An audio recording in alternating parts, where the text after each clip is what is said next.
grateful, God, that we can sing praises to you, God. We can raise our hands, so God, we can clap our hands to you, God. We will dance with joy, God. With one purpose, God, and that is to worship you, Lord. And as we worship, oh God, quiet all those distractions, oh God. Prepare our hearts, Lord God, in your presence, Lord God. Forgive us, oh God, for the times that we give less than our best. You deserve not just our routine worship, Lord God. You deserve our full hearts, our full devotion, our complete surrender, Lord God. Do not worship you, Lord God, not just with the things that you have done for us, oh God, but because of who you are. Lord, you are righteous, you are holy, you're sovereign, you are loving, and forever faithful, Lord. Hallelujah. In the times of abundance, oh God, and even in times of waiting, Lord God, you are worthy of our praises. May we worship you, God, rooted, O God, in your character, and not merely in our circumstances, Lord God. Always, O God, remind us of your goodness and your faithfulness in our lives, O God. Hallelujah. Strengthen, O God, those who are weary in hearts. Comfort those who are hurting, Lord God. Bring them, O God, that joy and hope that comes from you and from your Lord God. Hallelujah. Let your Holy Spirit be upon us together. Hallelujah. Oh, hallelujah, hallelujah, Jesus, hallelujah. We invite you, God, to experience your presence. Hallelujah, Jesus. Hallelujah, Lord God. Hallelujah, hallelujah. Lord, let your name be glorified in the midst of us this morning. We declare our victory in your name. Hallelujah. In Jesus' name we pray. Amen. Hallelujah. Hallelujah. Amen po yung maraming salamat. Maingay po yung mga. Pero mas maingay, magpuri ang mga Kristiyano. Amen po ba? Amen!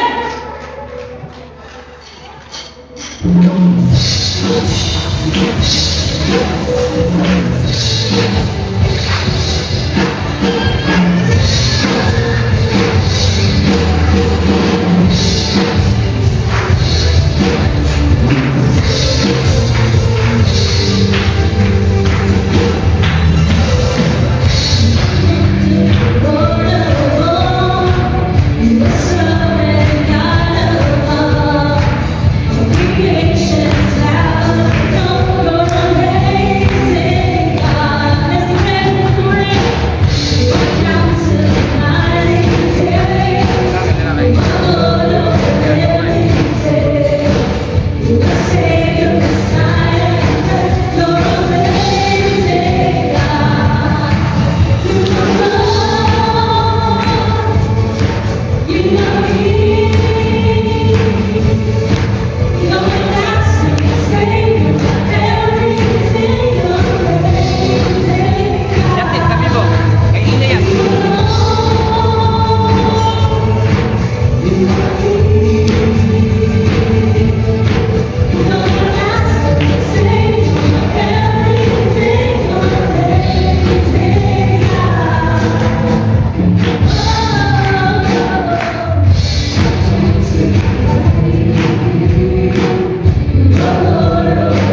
tinaas-taasan, muli sa pinagmamagligtas, muli ka, Jesus. Hari ng langit, Hari ng buhay ko.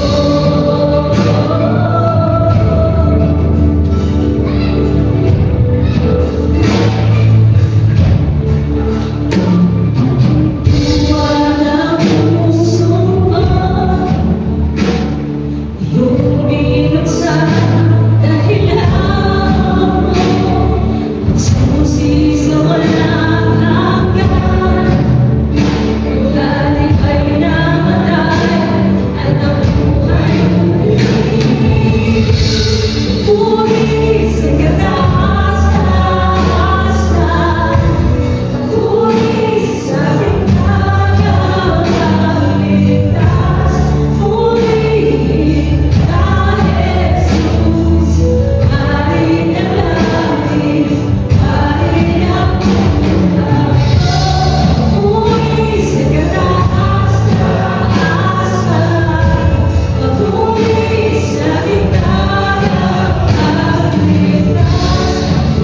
muli sa pinagmamagligtas,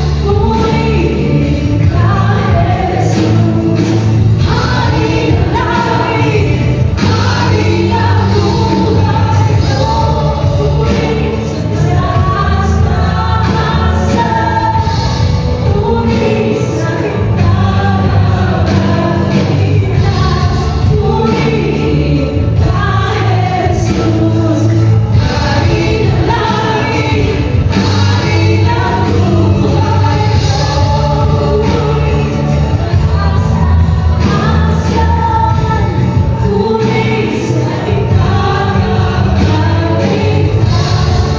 Papuri sa'yo lamang ang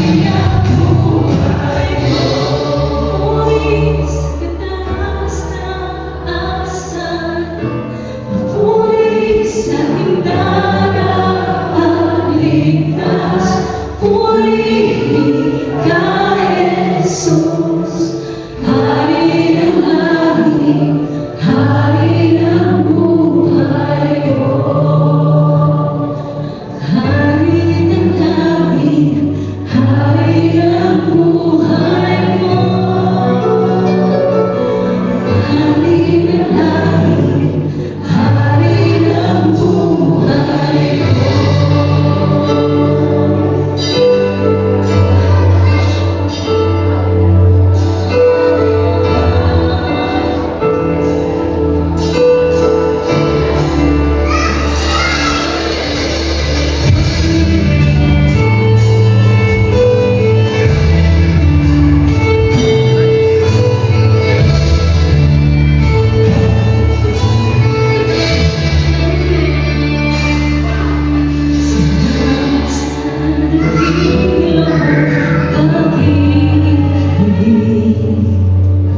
Salamat sa pagyakap mo,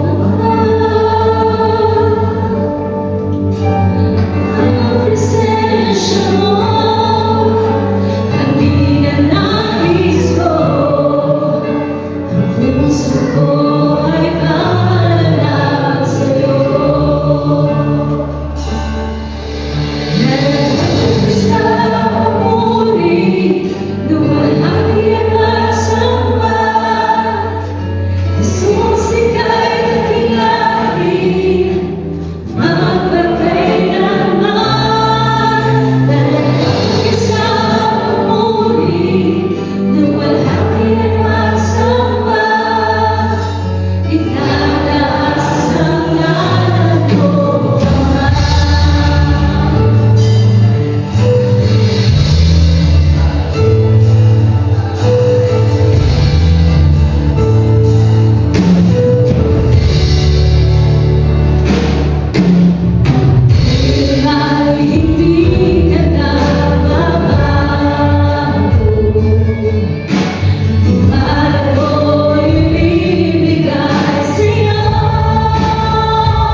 Enjoy. That always make you feel really great about yourself. But I know sometimes it doesn't. Sometimes okay, but then only. And sometimes, because you're special, people can do dark, monstrous things to you. But this is what I want you to know. You're beautiful, and the people who love you, they love you not because you're special, they love you because you're you.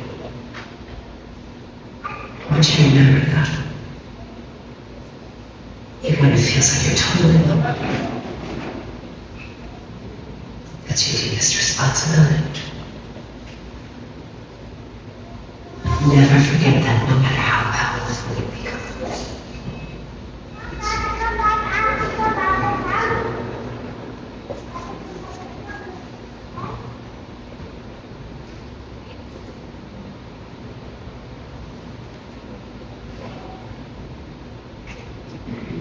Kanina. Ilo. Ang sabi ko ng sa reality pagka ikaw leader ko, nakakalungkot yung sinabi doon na hindi lang ako, kung makakapwa ako mga leaders, pastors na kasama ko, nagsasabi namin yun. Yung bago ko lang kung pinag-usapan namin, and bago kami na outtake sa scene na yan. As leaders, dahil nga po mga kailangan tayo maraming leaders, I would like us to know this before. Before pa kayo mag-commit to be a leader, I would like us to maintindihan natin, becoming a leader, what it takes to become a leader. Sabi daw, people will do dark and monstrous things. Sa sinabi ng isa, lonely. When you decide, kapag decide ko to lead, get engaged, be involved with the ministry, you will find yourself feeling with special kapag when you will experience sabi doon, dark and monstrous things na gagawin sa inyo. But at least di pa na-experience yung mga monstrous things na yun. And I will not say na I experienced yung mga dark. But there are many things hindi ko kaya sabihin sa inyo, ano po. Because I don't think na you can, maintindihan nyo rin. Dahil hindi ko kayo magaya ng minister. But there's one thing na nandun po sa clip na yan at the last end na sinasabi niya, kung mangyayari man sa iyo ang mga bagay na yan, sabi niya, ang sabi ni May, ang May kay Jean Blay, ano po yung kabataan doon, ang sabi niya is, you just remember who you are.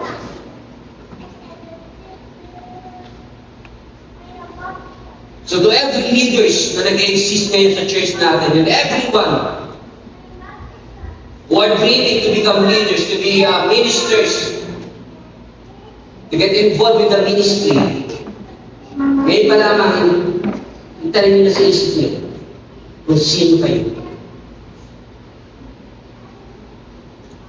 At para maging malino sa atin, who we are.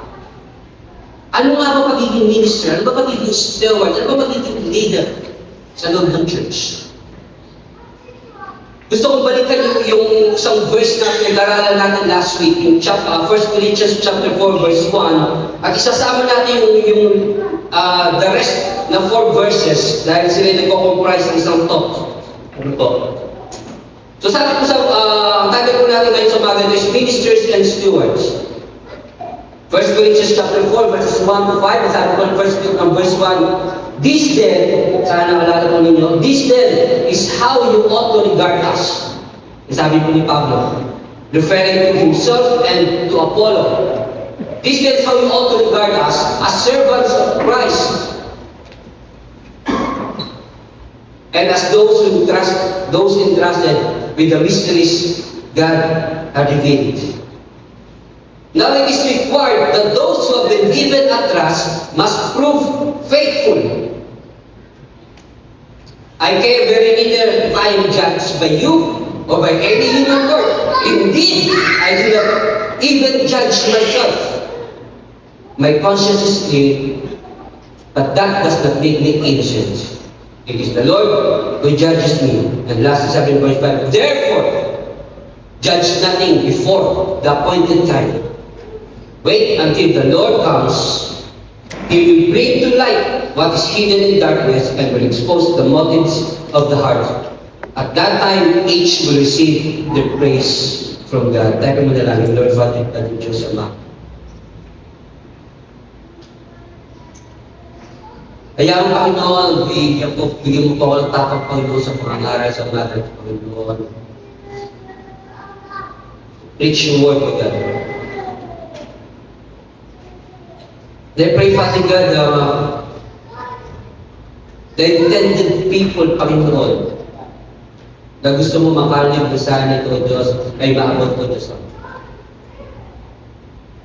Dahil, Panginoon, ang Espiritu mo, Panginoon, sa mga tao ito, O Diyos, ay samahan, pangaral ng salita, ikaw mangusap, ikaw bigay ng kalinawan, Panginoon, sa mga bagay na pag-usapan namin sa mga ginoo, Diyos. O Diyos, dalayan ko, Panginoon, itago mo po ako sa iyong biyaya, itago mo po ako, Panginoon, sa iyong kaluwalhatian, O Diyos. Tanging-tanging, ang malan mo lang, ang marinig. Tayong alam mo lang ang matas, ang tayong tinig mo lang ang marinig ko Diyos Ama. Hallelujah, Father God. At tunay ang mensahe mo, ang matandaan, Panginoon, sa umaga nito. So, ang aming dalangin sa pangalan ng Jesus.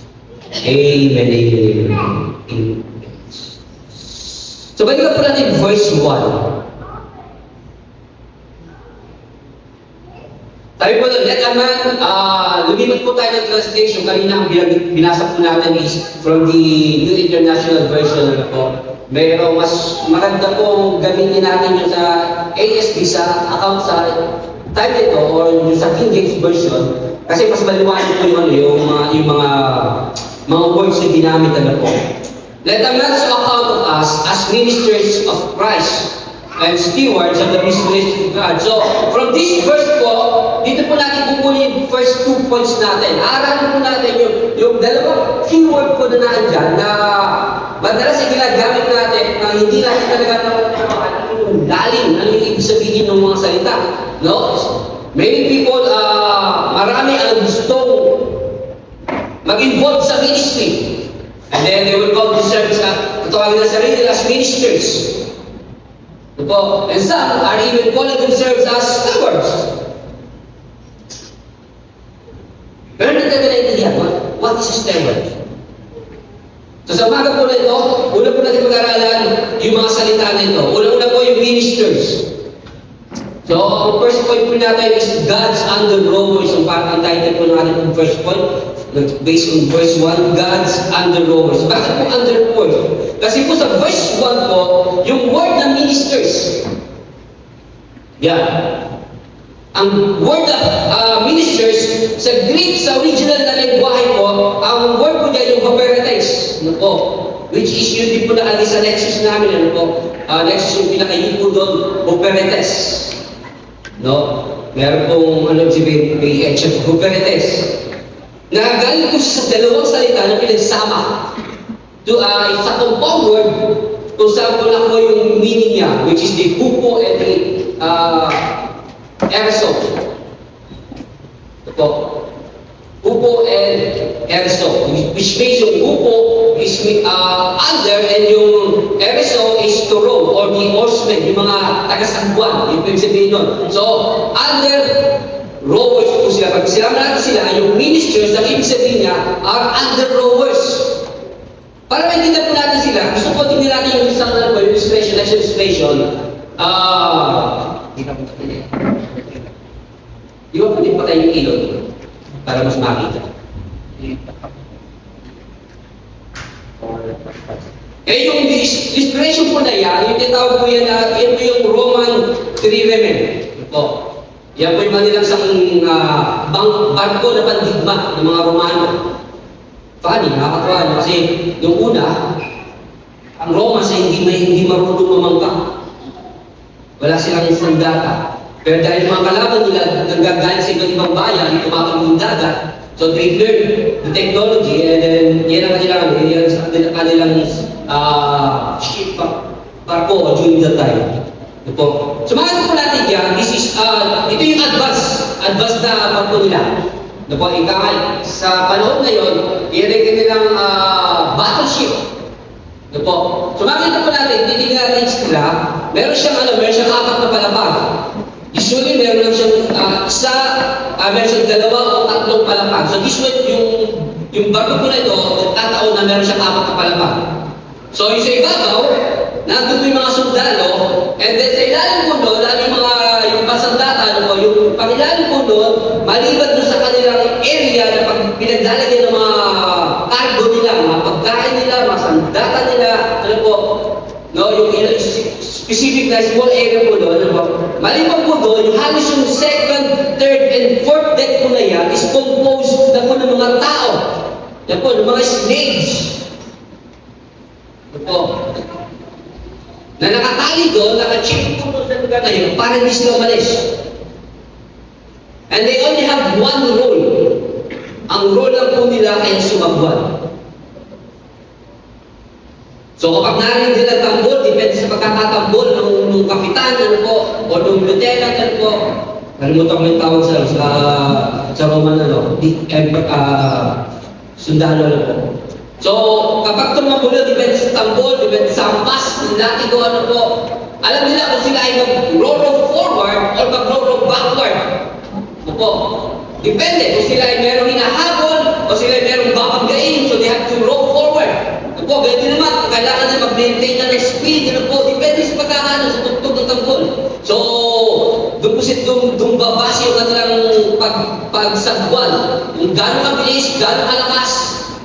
O kailangan na, pagka sila kailangan tumakas, so depende pa rin. So, yung kanilang pagsagwan. So, these are the Romans, the under-row men, under rowers, yung mga tao po na yan.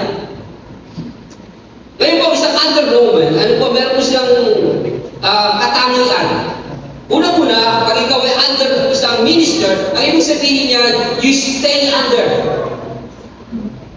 Kung ikaw ay under-rowers, o ikaw ay ministers, ngayon marami na gusto maging minister. Kasi parang tingnan, prestige. Gusto maging pastor, tawagin pastor.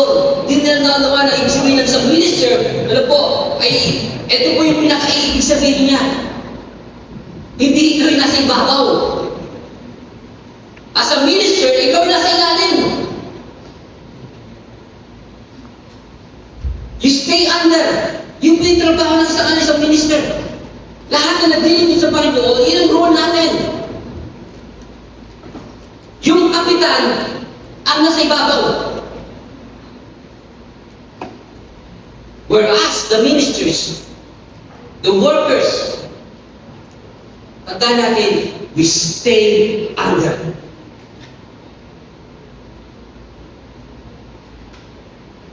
Pangalawa, as a minister, you will remain unseen.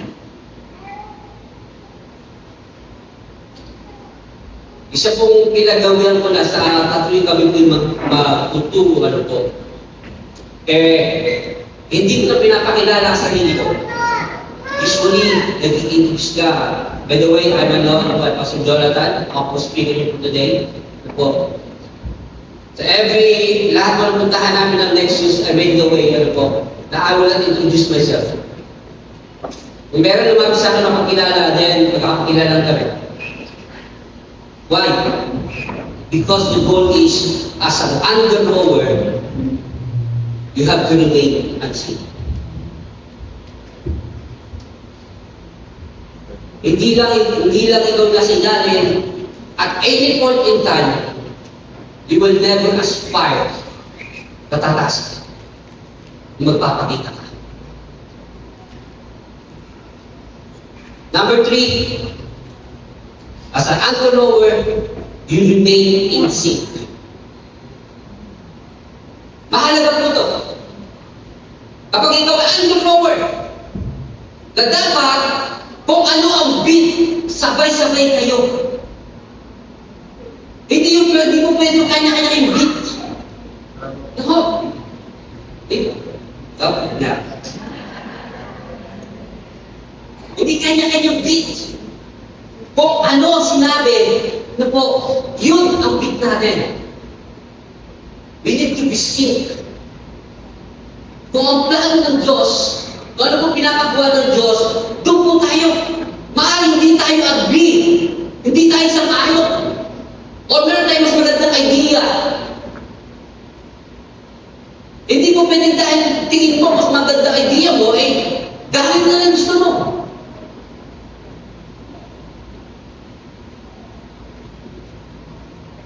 Para isang iglesia ay manatili, maging tama yung kanyang paglayak, yung kanyang pag-usad o pag-urungan po, kailangan ang bawat sa is in sync.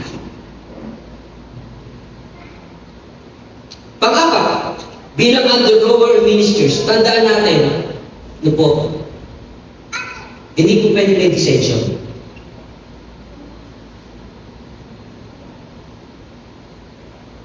Kaya nga sa lesson natin last week, lesson number 2 natin. Huwag natin gagalitin yung ating kapwa. Huwag natin ililigaw yung ating kapwa. Huwag tayo mag-focus ng trouble sa ating kapwa. Huwag tayo mag-focus ng alitan sa ating mga kapwa. Huwag tayo mag-focus ng kalituhan sa ating mga kapwa. Sa ating mga kapatid. Because there should be no dissension. Hindi mo pwede may alitan. How would you row in sync? No? Especially sa time na yun. Ano po yung specific at that time, yung ginagamit ng inspiration, yung pinili mo ni Paul, the word, pinili niya talaga the word of ministers and the rowers. Kasi gusto niya ipakita sa mga alagad, bilang mga lingkod ng Diyos. Hindi po pwede yung mga alitan. Bakit? Bakit paano kayo naka-chain? Sabihin, you are assigned that same task. Iisa kayong tinukan ng Diyos na gagawin.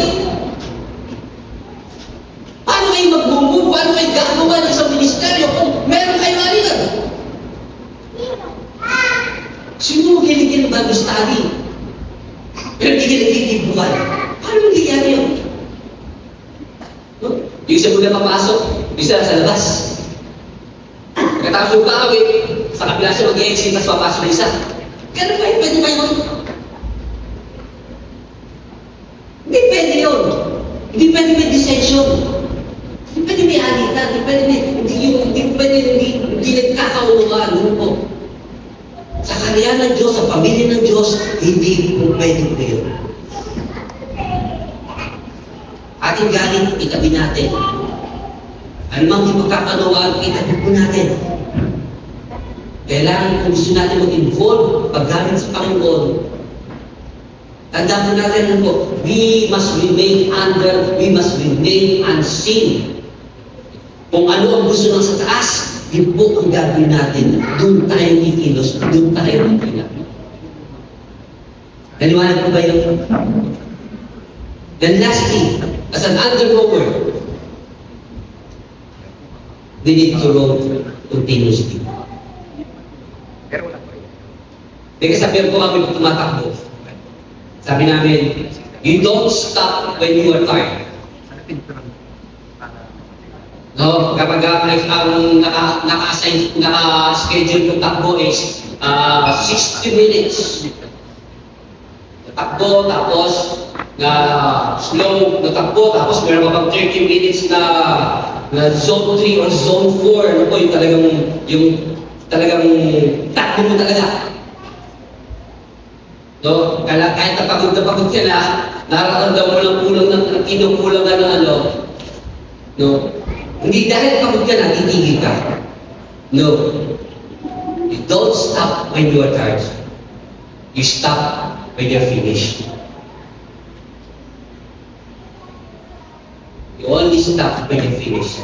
Ganun din po bilang ministers, bilang under-rowers sa barko ng Panginoon. Kailangan natin tuloy-tuloy. Even when dark and monstrous things are being done to us, we need to move on. We need to keep growing. Kahit di mo feel yung katabi mo, yung kasama mo sa ministry, no, kahit hindi yan naligo ngayon, dahil ginaw, we need to go on.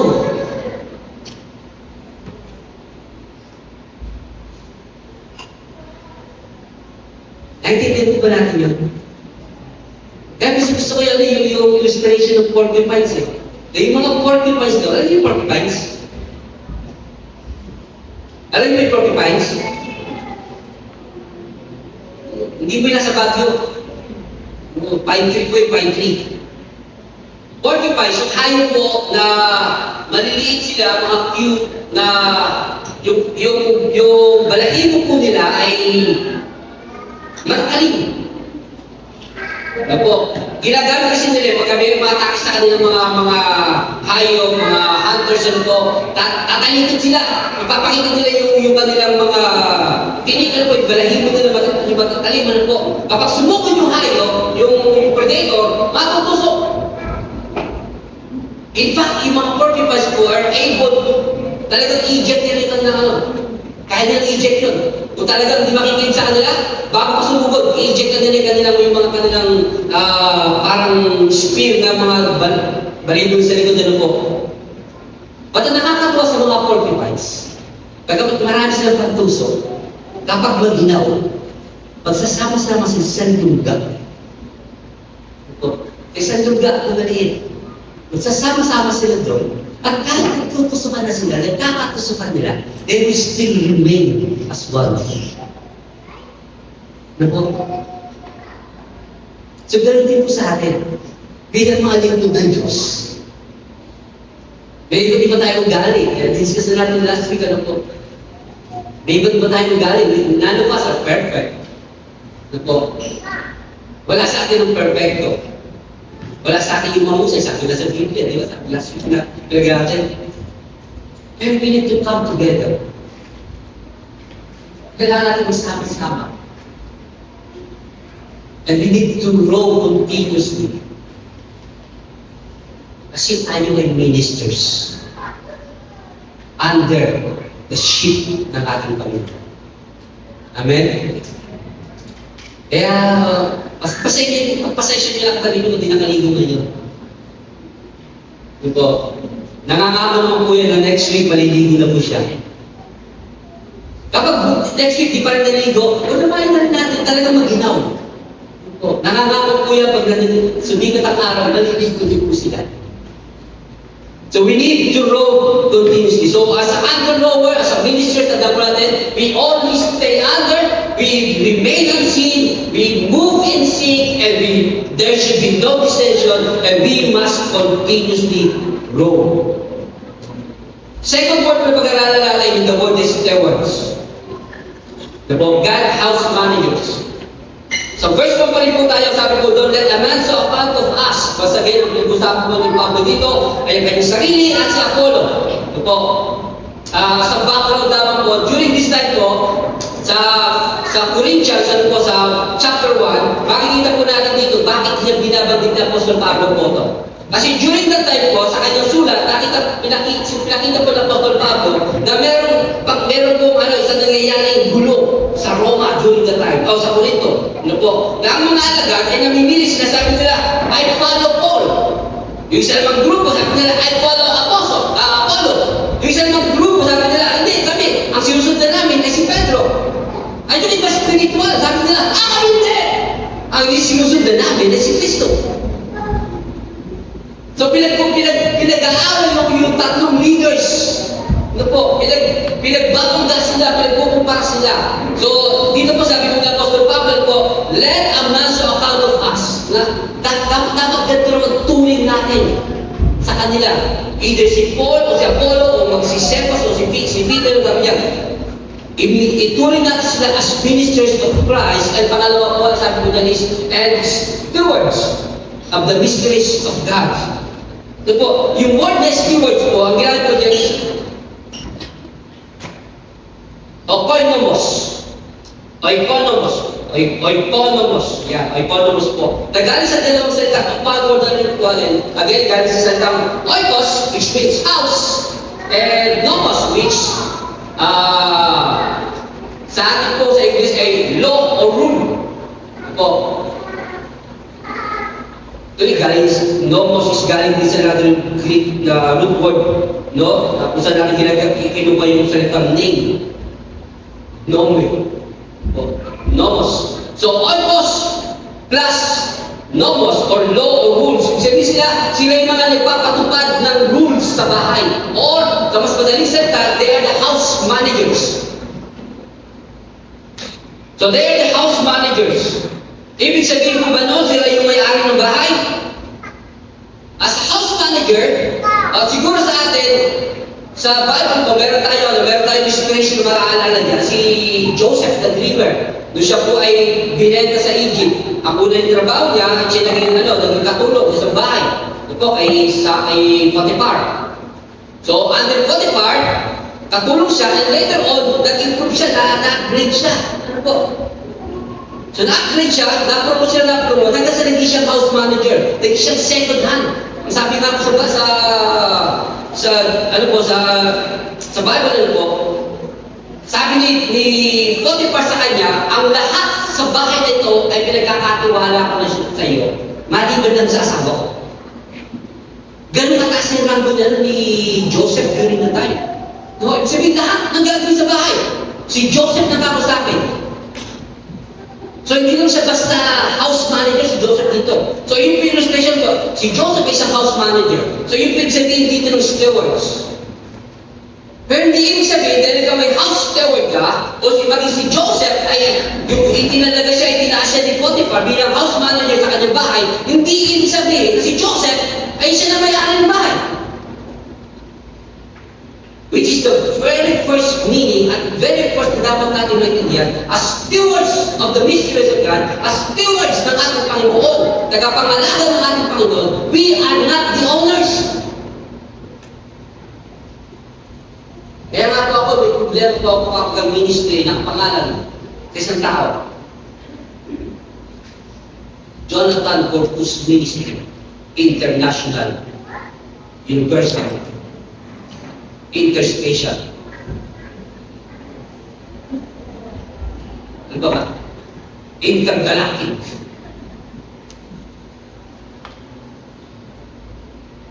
Bakit mo nalagyan ng pangalan ng ministry? Yung ministry na nalagyan yung pangalan mo. Eh, stewards na tayo. We are just house managers. The ministry is now our own. Kaya yan po, ang church na ito ay napunta sa pangalan ng isang tao. In the very start, Full Gospel Christian Church. Ito yung pangalan ito. Orion Charismatic Church, parang ano. Naging Orion Assemblies of God. Naging Life Giver Church. At ngayon, Orion Life Giver Church. Natetempt na ako na paisiin ko yung pangalan church natin, gawin natin mas basic. One word lang kasi ito sabihin eh. Diba? O kaya 2 words lang. Ito sabihin, pero magdala. Hindi yung malagay pangalan. In fact, sa kanan ng Diyos, kahit yung pangalan ng church hindi malaga. Why? Because we are not the owners. Kaya nga, kung pupwede lang tanggalin Orion, Life Giver Church. Why? Kasi hindi mo sa Orion lang ng church ito. Ang kaharian ng Diyos sa universal. ang lahat ng ministry po natin, lahat ng sasakupan natin, di dahil ikaw department leader, di dahil ikaw ay LG leader, eh sa iyo ang ministry.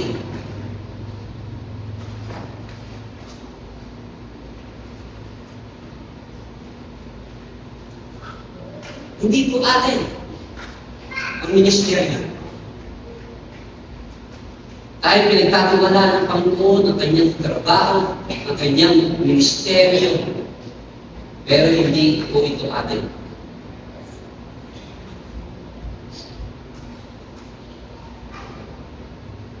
Number 2,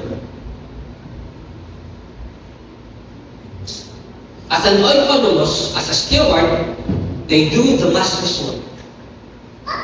Hindi atin ang ministry. Pangalawa, hindi ministry natin ang gagawin natin. Ano pa yung sabihin ko doon? Ibig sabihin, hindi yung gusto natin ang gagawin natin. Yes, when there are many things, meron tayong mga ideas. Tama po yun. Nagkakaroon tayo ng mga ideas, how to do the ministry. Ito. Pero ang agenda po natin is always God's agenda. It's never our agenda.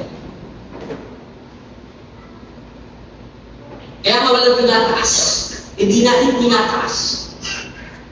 Ang any department, ang any agenda, any new agenda, hindi natin napapangalanan na yung isang ministry ay ipapangalan natin sa isang tao, ano po, isang grupo ng tao. Hindi. Bakit? Kasi yung ministry na yun, ano po, ang nilulusan doon, ang ginagawa doon, is always God's agenda. It's always God's work.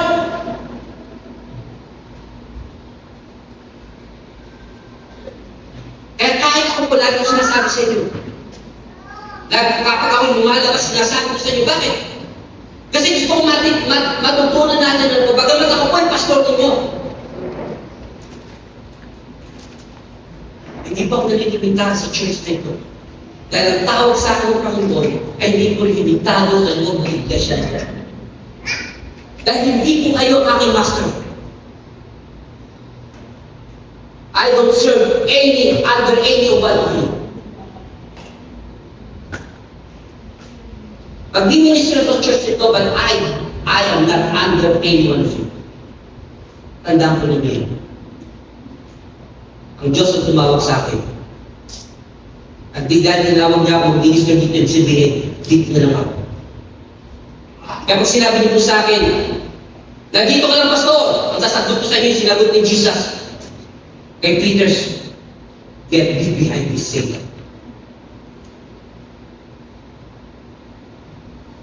Huwag niyo po akong pigilan kung mag-minister ako sa labas, huwag niyo po akong pigilan. Dahil hindi ko po kayo mga boss. Isa lang po yung boss ko, at isa lang ang trabaho. Maliwanag sa akin ang pinapagawa ng Panginoon, maliwanag sa akin ang scope ang pinapagawa sa akin, at yun ang susundin ko. Pagkagalit na po tayo, at susundin ko yung aking boss. They do the master's work. Pangatlo po, as an oikonomos, no po, they take no credit. As a house manager, tandaan mo, nakapag-ipot ka lang. Ginagawa mo lang yung inuutos kung ano yung gusto mong pagawa ng master mo, yun ang gagawin mo. Magtagumpay lang yun. Kung umani na nyo, kung halimbawa nagtanim ka, ano po, at umani na rin 100 fold, 100 folds, 1,000 folds, it does not matter. You don't take credit. Kung ang ministeryo mo tumadami, marami kang inawin sa LG mo, tumadami kayo, ano po, but good for you. But do not take credit, do not take the credit.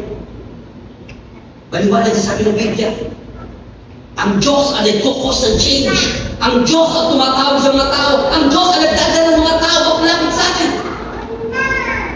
Never take credit.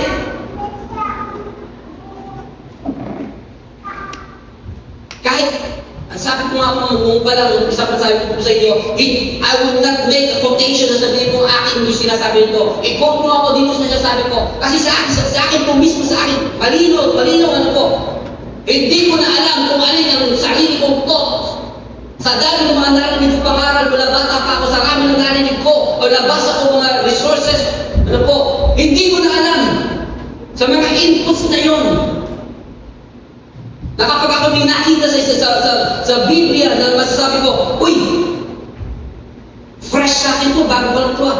And then I will remember, uy, baka dati ko nang narinig, ngayon ako nagpapa. In fact, nilinawin ko sa inyo. Before I made na ako nagawa ng sermon ko, I always look ng mga preachings ng iba't ibang mga pastors na kilala ko na inahangaan ko, sinusundan ko. Kailangan sa titignan ko if they agree with me or not agree with me, kung saan kami hindi nagkakatugma, ano po, kung saan kami nagkakatugma, pagkukumpakin ko. And many times, malaking influensya nila. Ang aking preaching ay medyo nababago na po dahil sa kanila. Kaya nga po, I would really appreciate nyo po, kapag kayo po lumalapit sa akin, sinasabi niyo pong, Store, ang ganda ng preaching mo. Para sa akin po, wala akong dating yun. I would rather, sabihin ko, Pastor, ito po ang nakita ko sa mga preaching sa inyo, ito po yung mga ano, ito po, di po kayo tama dito. Ito po, Pastor, ang haba-haba po nang sa akin dito. Yung isa po, o isang minute yung i-discuss, isa po, 20 minutes yung i-discuss. Nakakaboy ng pinaantok po kami. I would appreciate that. Honestly, totoo po yun. Kahit na sabihin ko sa akin, Pastor, naiyak ko kami sa kaya rin na. Kaya ka lang iyak, tapos di ka magsusunod. Kaya rin yun. If you would point me out, nagkamali ako sa aking pinasabi, I will be very glad and I will be very happy and I will go back sa aking materials and read. Bakit ang hindi mo talaga kumali? Dahil pwede tayo discuss.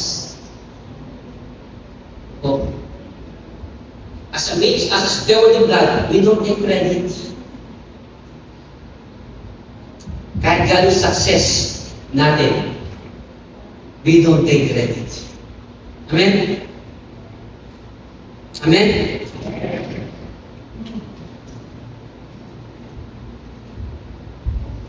Number 4, ito po tandaan natin. As house manager ng ating Panginoon, we represent us. Titignan ko bilang dito. Kahapon po, nung mag-speak kami kahapon, po, sabi nyo, kasi hindi kami, usually pagka mag-speak kami, bibigay sa amin topics, tapos bahala na kami mamili kung gusto namin talakayin. Usually ganun. So, ang gawa ko, kapag may mga kami, ang ginagawa ko, asan na yung mga topics? Kinukulit mo talaga. No, si Dr. ko yan, si Bok. Siyempre naman, ano yun, Bok. Kaya Bok tawag sa kanya. Bok ang tawag sa akin kasi close kami. Magkitigan kami, Bok. Pero siya, close naman kami. Pero, alam niyo na, Bok. Yung po yung silinon, pagkatapos siya Bok. So, Bok kasi nasa yung lesson. So kapag binigyan niya ng lesson, pinasa niya ng lesson, automatic titignan ko na lahat ng lessons. Tapos, pasabihin ko lang sa chat, ay, aking mga anak, lesson 2. Aking lesson 2. So inaasin ko lang sa sarili ko sa lesson. Siyempre ginagawa namin. Kahapon po, hindi ako nagsasabi, hindi ako nagsabi, ikaw na yung lesson 1, ikaw na yun. Inasin yun sa amin. So ang nakaon, yung lesson 1, ang mag-ahandin, yung isang pastor. Tapos siya yung, pinakamay mas pag-lesson 1 kasi kailangan build up ng talagang gisingin yung tao. Dahil ba, pag ito, malamig. No, ang hirap mag-gising ng tao. So, kailangan mo yung attention ng tao, ang hirap nun, bilang isang starter ka, pag ikaw muna. No, nangyayari doon, yung first part mo, daldal para lang magising ng tao. Pagkatapos mo, pag nagising ng tao, meron ka na ng 2 minuto para sa lessons mo. Pagkakit mo. So, hindi mo tatapos. So, nasa labas kami, kinakabahan niya, sabi ko sa kanya, sabi ko sa kanya, ang hirap ka pa ng tuturo natin ngayon. Kasi dati natin, nagtuturo tayo, we are representing ourselves, yung grupo natin, Nexus. Tayo yun. So, iniingatan natin yun. Pero tayo yun. So, we are comfortable na mangaral kasi we are just representing ourselves, we are just ano. Pero kahapon, sabi ko sa pero ngayon ako, ang hirap natin ang hirap ng trabaho natin. Kasi we are not representing ourselves. We will be representing ICI. So if we do bad, hindi sa atin magre-reflect. Sino ba tayo deklara ng mga tao nito? But it will reflect sa ICI. Sabi niya sa akin, pinaikilalis mo ba ako? Pinapakababa ko na. Sabi ko, both ka pa both. I'm encouraging you and reminding you na yung gawin natin the best natin because we are not representing ourselves. So ganun po nito, mahirap to bilang sa house manager ng Panginoon, bilang steward ng Panginoon. Tandaan natin, we are representing Jesus Christ. As we minister, as we talk to people, as we engage with people, sipin nyo, nakikipag-usap ka na, sibahan ka lagi. Ang sabi ng tao, hindi nyo ba yung Kristiyano? Lagi na rin malungkot, lagi mas naksimama. O bakit pag nangangaral na, lagi tayo, pag may nagtatanong, mamaya ka tanong, nagtibang ka mas, sungit-sungit natin. Aba, ang sabihin nun, si Jesus mas masulit. Paano mangangaral pa tayo sa mga lugar hindi kilala si Jesus? Kung dito tayo sa Pilipinas mangangaral, at least medyo kilala si Jesus. Paano kapag mangangaral tayo sa mga Hinduist, sa mga Islam, sa mga Buddhist? No? Paano sila magtitiwala dun sa God na pinapakilala natin kung ang representation natin sa ating Diyos ay hindi kaya-kaya?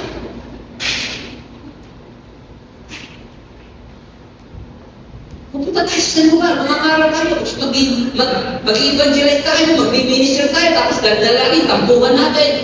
No, kita-kita ko ng tao yan. Ay, yan ba yung mga ano? Yung sabi ng church? Ako, hindi na ako sabi sa church na yan. Diba? Tandaan po natin, we are representing the masses. Ang dala-dala po natin ay hindi pangalan natin, ang dala-dala po natin ay ang pangalan lang ni Yesu Cristo. Naliwala po ba yun? If we cannot, diba? If we cannot deny ourselves, we cannot deny ourselves. Di ba yung sa, yung mga leaders na ngayon, yung mga pinag-aaralan yung mga devotions yung nakaraan, sunod-sunod yun. If you want to follow me, deny yourselves. Kaya sabi ni Kristo nung una, sabi ni Jesus, if you want to follow me, deny yourself. That is the first requirement ng ating Panginoon. Why? Because we will be representing Him.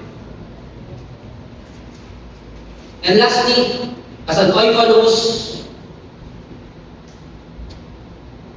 they don't lord it over others.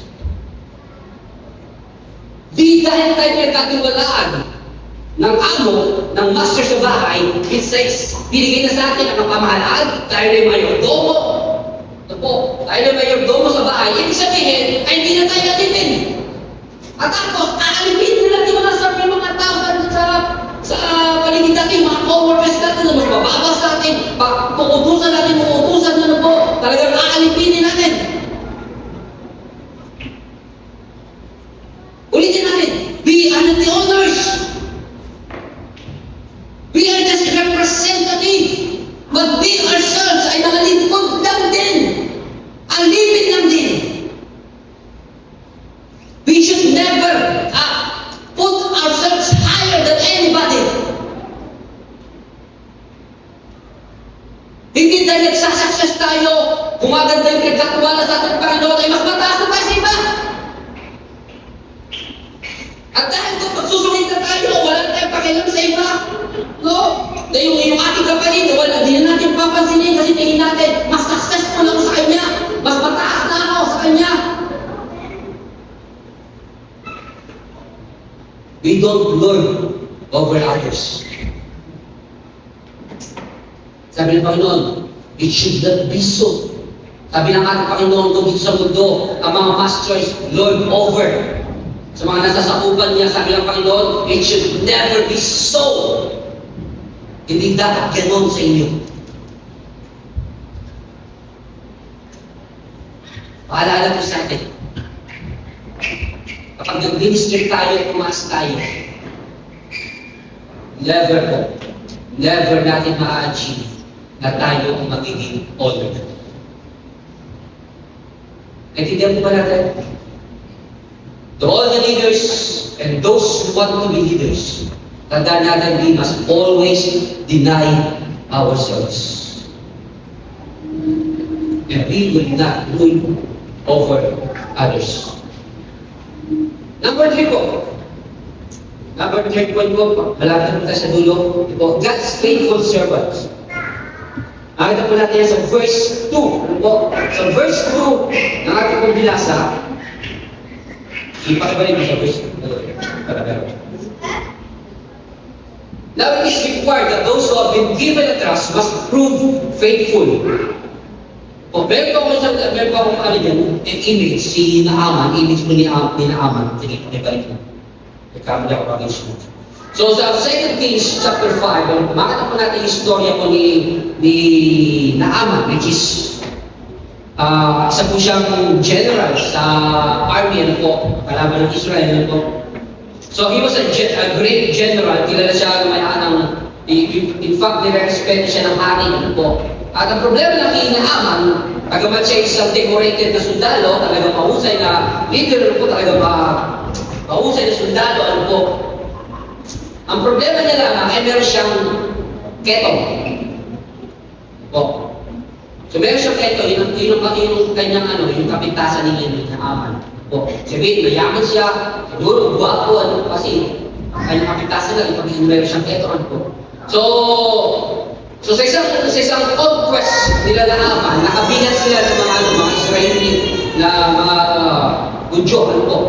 So then, kinuha niya isang babae doon, kinuha niya slave, kinuha niya.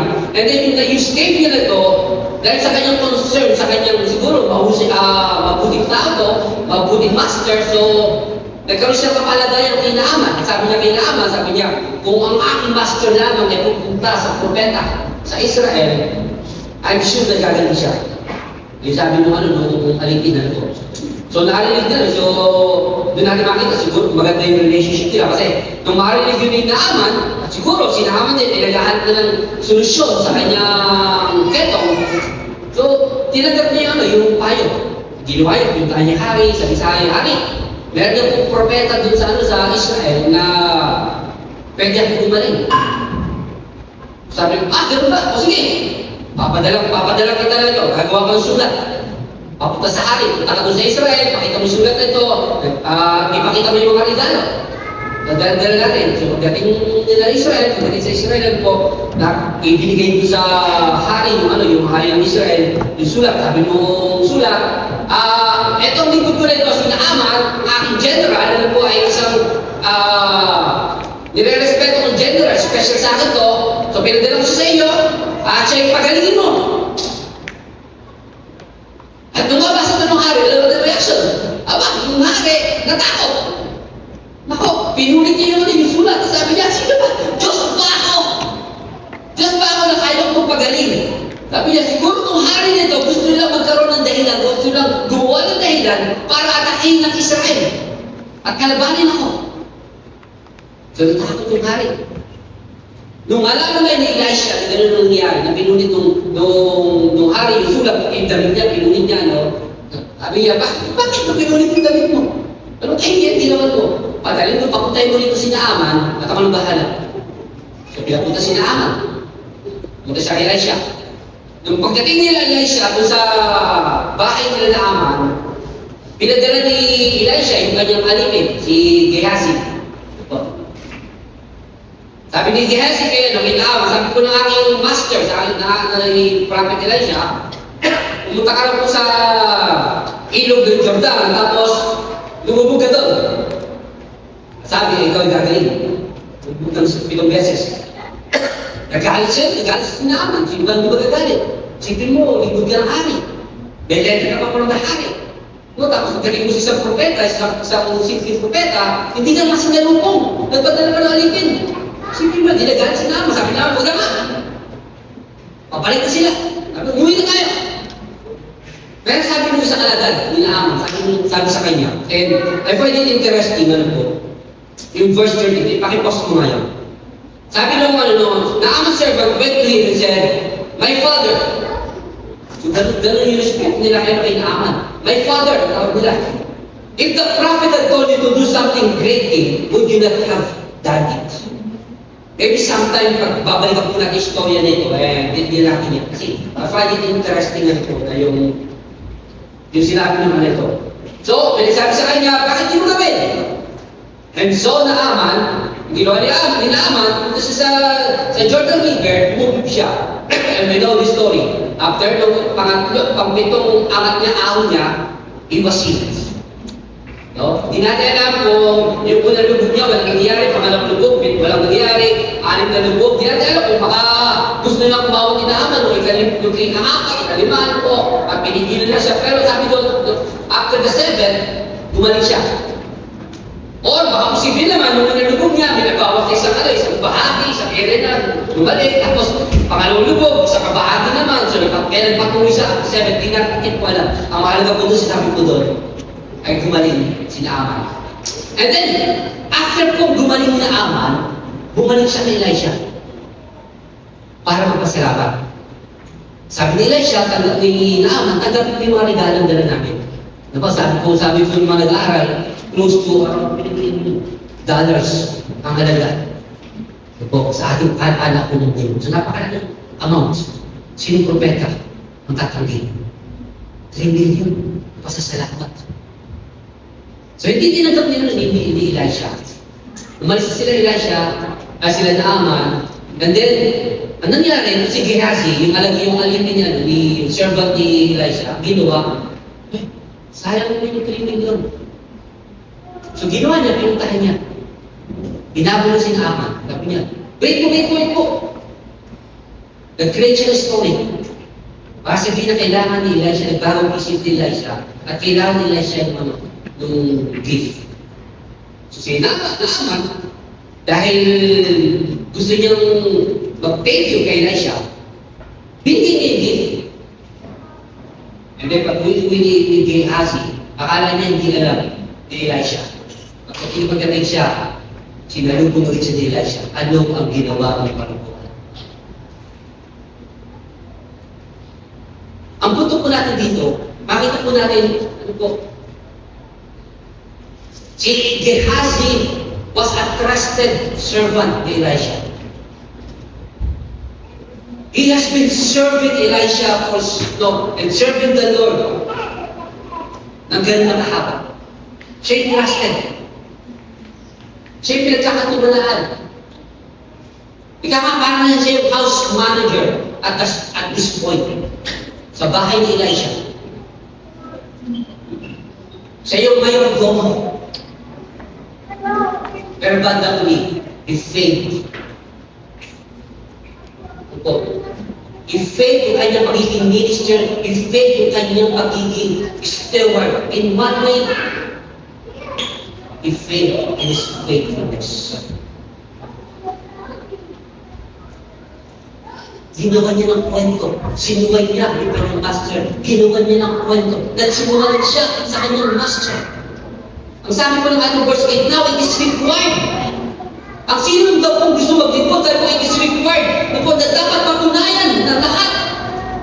Na tayo ay faithful. O anyone na maglilingkod sa Diyos, we have to prove our faithfulness sa ating Panginoon.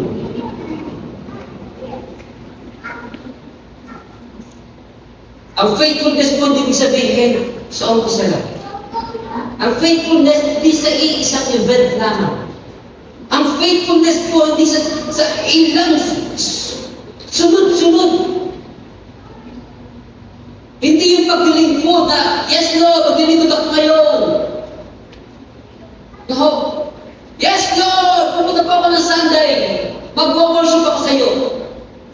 And then pagdating natin Monday to Saturday,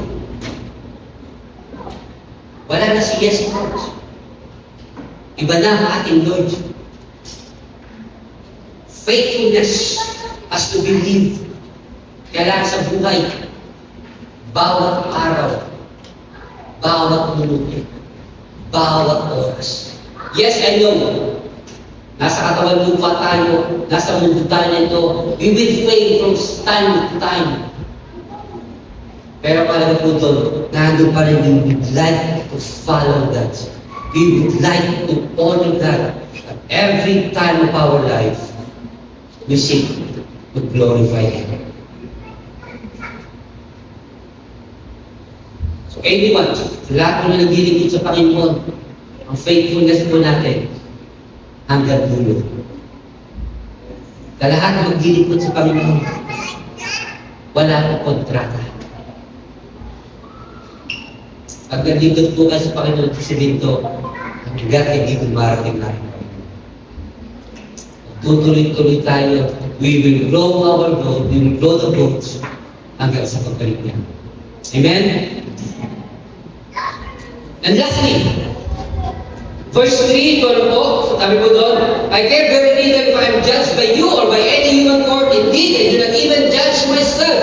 My conscience is clear, but that does not make me innocent. It is the Lord who judges me. In verse 5, sabi doon, Therefore, judge nothing before the appointed time. Wait until the Lord comes. He will bring to light what's hidden in darkness and will expose the motives of the heart. At that time, each will receive their praise. So, fourth point po natin, ano po, kung gusto natin maglingkod sa Panginoon, ano po? At the end, ang pinakamaganda po natin, hanapin po, that we will be called God's approved subjects.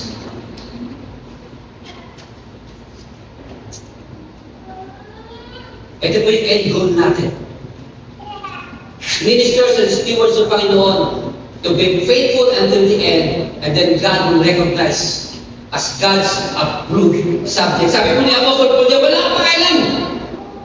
Wala akong pakailan kung inuusgan mo ako. Wala akong pakailan kung ano mang sinasabi mo sa akin. Wala akong pakailan sa mga criticism nyo sa akin. Ano mga puna nyo sa akin. Wala akong pakailan dyan.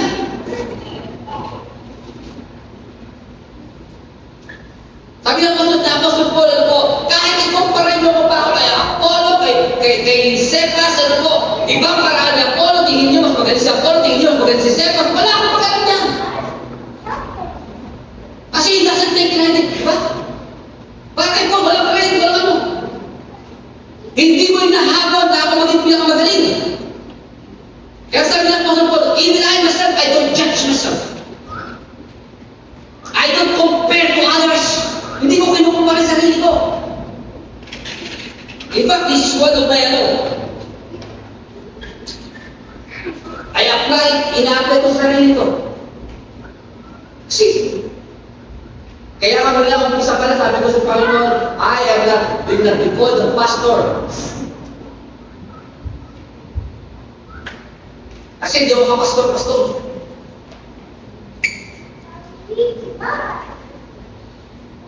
Hindi ako magaling salita. Kahit ang gawin ko, hindi mawala pagiging bulan ko, pagiging ko. At wala naman magagawa ko, mabilis ako salita, talagang gano'n ako. Bumako na lang kayo.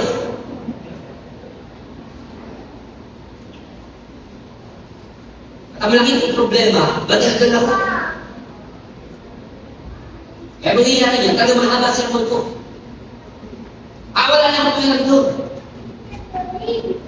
Kung ayaw mo nun, ayaw mo nun.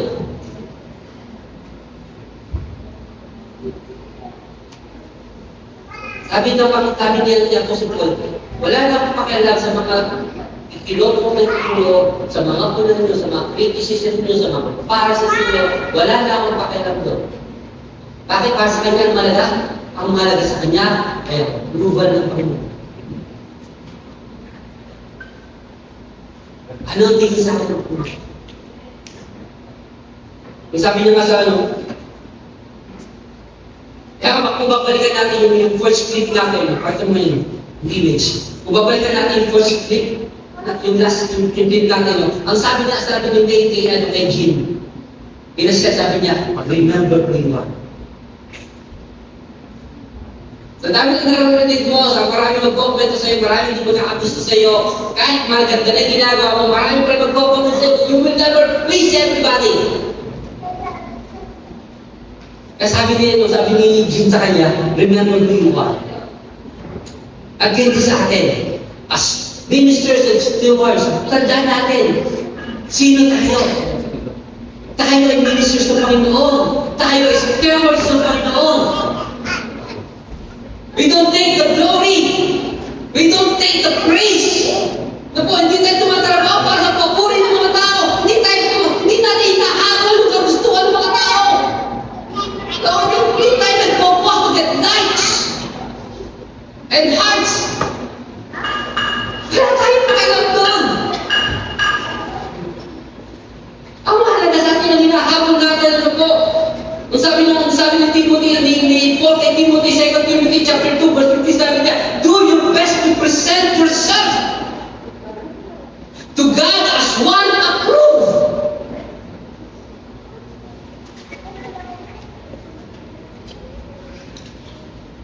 As workers, as ministers, as stewards, ano po, as fellow leaders.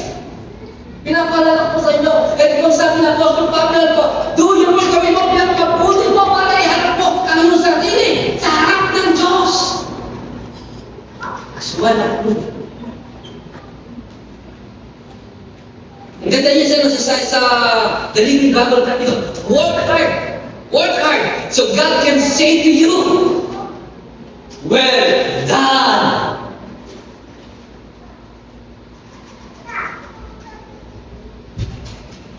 Hindi tinahabol ng tapit niyo, galing, pastor, iyak na pastor. Sa lang hinahabol ko, masasabihin sa akin ng Panginoon, no, after I work hard, masasabihin sa akin ng Panginoon, well done. Be a good workman, one who does not need to be ashamed when God examines your work.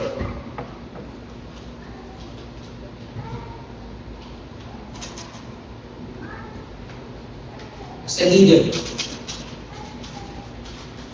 kahit ano mangyayari, whether we succeed or may struggles tayo or we actually fail, ang malaga, ang Diyos natin ang nakakita sa atin, ang Diyos na tumawag sa atin, approves sa ating ginagawa. Iyon ang pinakamalaga. Let me end with this clip. Panoorin natin yung short clip na nagustuhan ko rin. Again, from this Spider-Man. Alright.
Nagustuhan ko yung clip nito. Because it's a reminder sa ating mga lahat ng leaders. It's a good reminder sa ating mga leaders. Sige, i-post mo yan. Next one. Next slide. Nasa silip lang po, tinek ko na po ito. New York does not need a Spider-Man. They need Jesus to save them. In fact, the whole world needs Jesus. In the last slide, sabi ko sa slide niyan, the world does not need heroes who seeks cheers from the crowd. The world needs faithful ministers and stewards who will be faithful and will remain faithful. Marami pong gusto gawin natin, Panginoon, sa ating church. And we will need more leaders. At every one of us po ay may role sa iglesia nito. We are not called to be seekers, we are not called to be bystanders, we are not called to be watchers. But we are all called to be ministers and stewards in this kingdom of God. But God is calling faithful ministers and stewards. Ministers and stewards who will remain faithful kahit ano ang mangyari.